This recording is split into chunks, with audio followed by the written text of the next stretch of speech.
I guess just starting off, why do you feel like you're the most qualified candidate for governor? Well, I think my time in military service is really what equipped me the most to be the senior most executive leader of Illinois, where we focus on a mission and really not what sets us apart as human beings. And we have such a diverse group of men and women that come into the military from all backgrounds. And I think that it's that diversity and having the ability to lead people like I did at Recruit Training Command right here in Illinois up at Great Lakes Naval Station. And just seeing that, look, leadership at its foundation is about working with people from diverse backgrounds. And successful leaders have the ability to adapt their leadership styles based upon other individuals and their backgrounds and what their talents and their resources are, where they come from, and being able to capitalize on all of that. And these are skills that I learned after 20 years of military service, and I feel that it's readily equipped me to be the governor.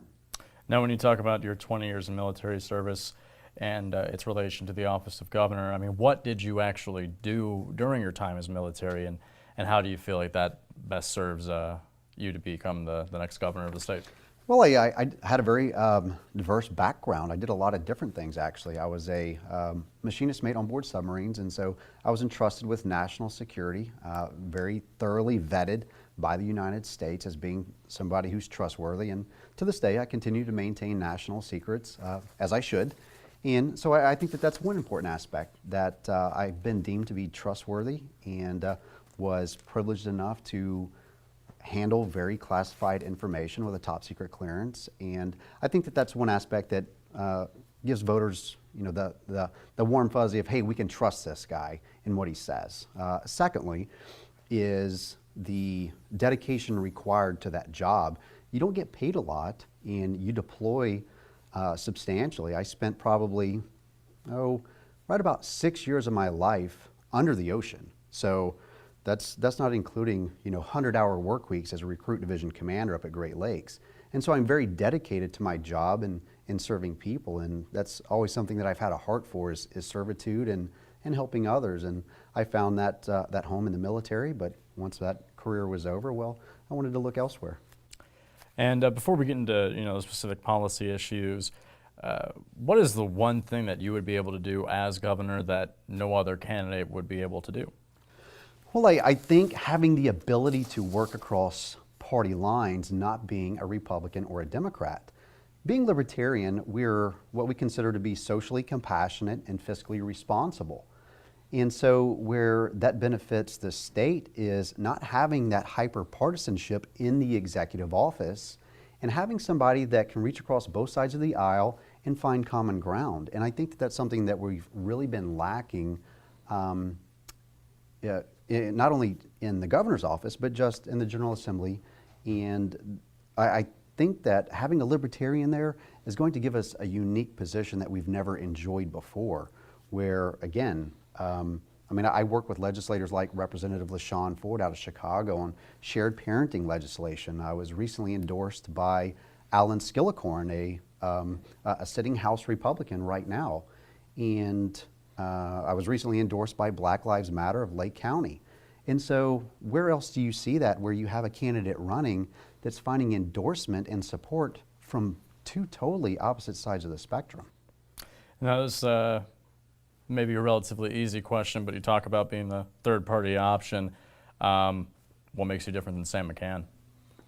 Well, Sam McCann, if you ask him, and these were words right out of his mouth in one of the interviews that I did with him in Chicago, was that, what's his platform? Well, he cuts and pastes the Republican platform right over to the Conservative Party. And again, I think in doing so, that alienates a whole other side of people, not to mention moderates and independents that don't necessarily align with the Republican platform or the Democratic platform. They find themselves in the middle.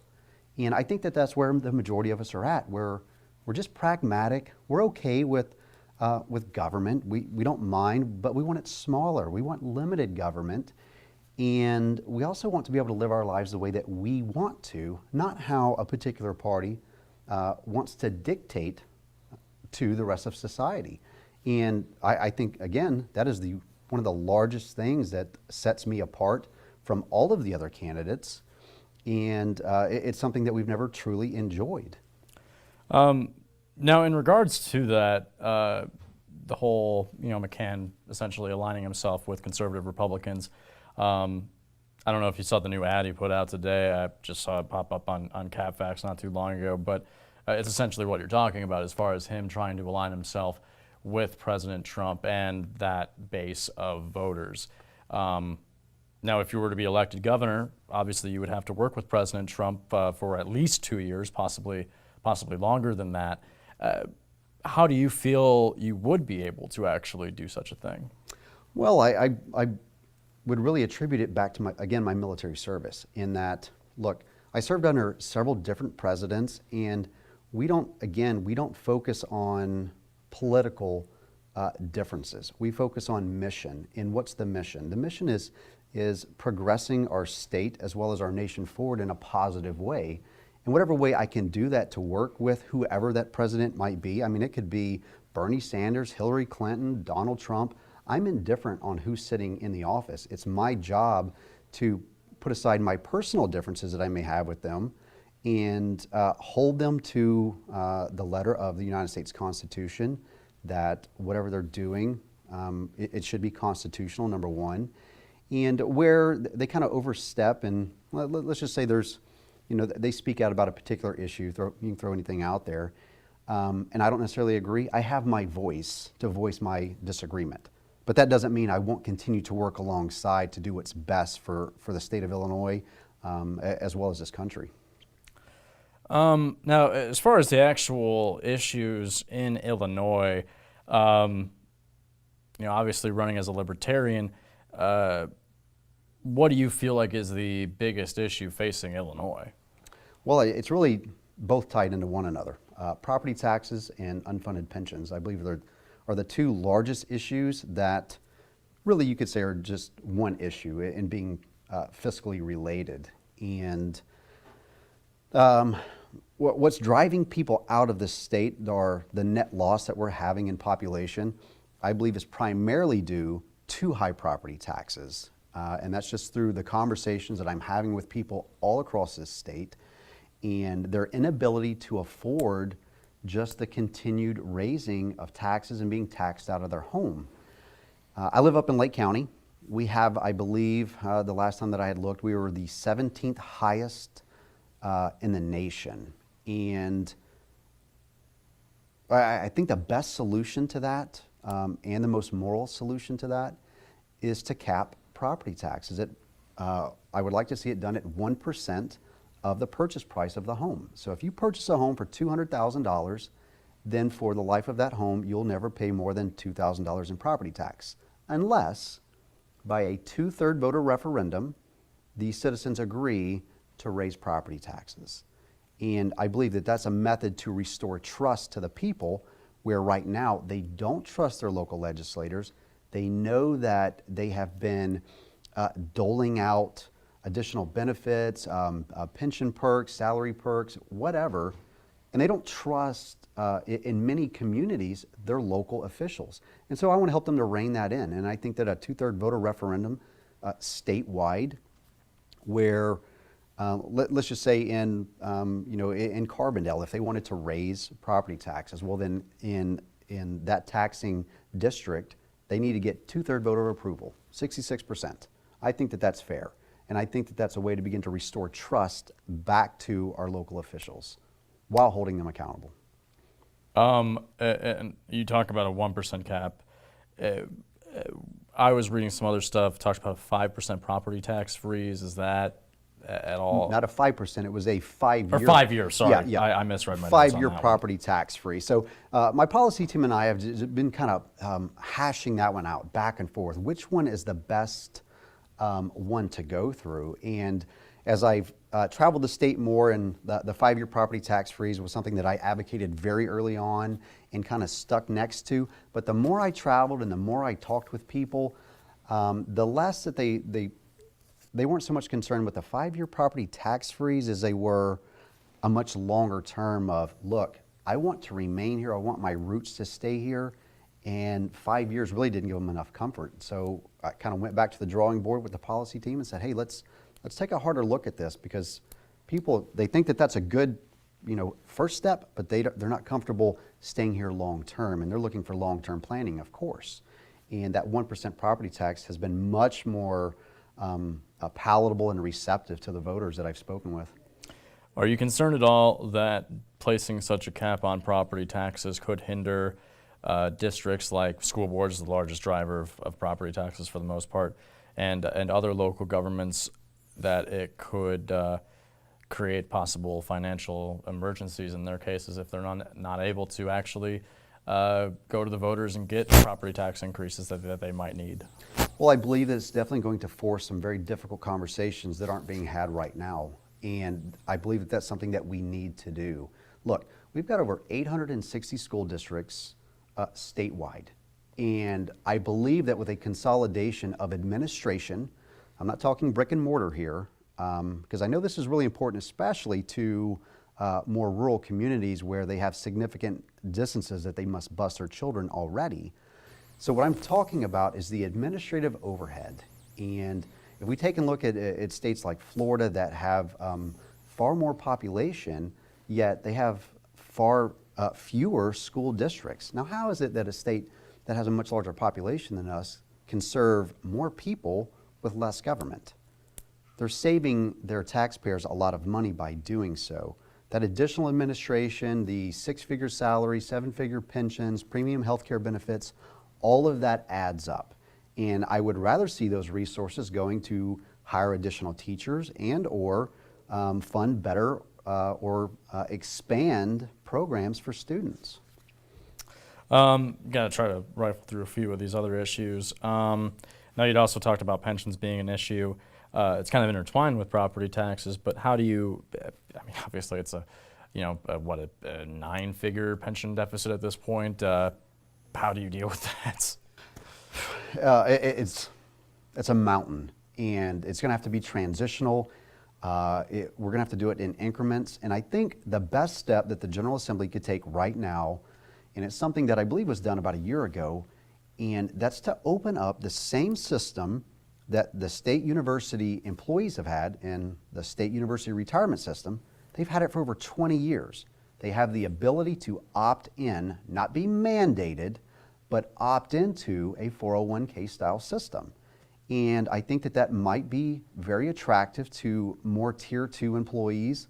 I wouldn't expect tier 1 employees to opt into that, but I believe that those not yet vested, it would be attractive to them. Because whenever I talk with teachers and people working in our prison systems and police officers and firefighters, a lot of them understand while it's constitutional, it's written in black and white, if the money's not there at the end of the day, they're not going to get paid. They're not going to get what we promised them.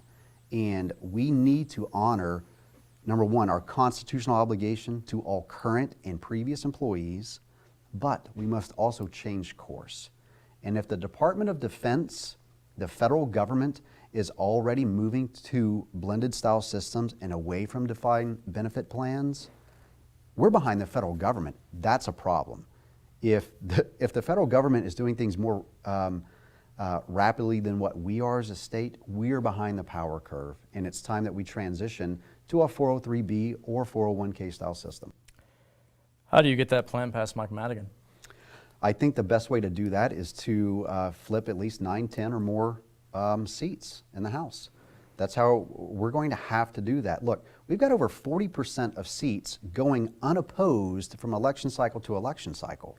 So policymakers aren't being challenged on their voting record, and that's why we continue to have incumbents that oftentimes I don't believe are either qualified to do the job or they're serving their own interest. And we need to challenge that. I think the best way to challenge that is the Libertarian Party becoming an established party in this election cycle, and in 2020 us recruiting and running people for offices in these districts that are going unchallenged. They go unchallenged because of the gerrymandering. Republicans know they can't run candidates in Democrat strongholds, and vice versa. They don't even waste the money. And so we need to challenge more of these legislators and make them defend their positions and give voters more options. We need that.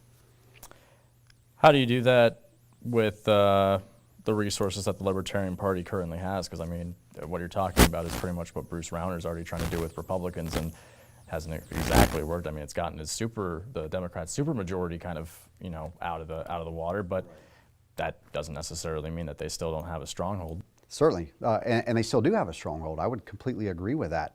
And look, we're not looking to here in the next 5 years to replace, if you will, the Republican Party.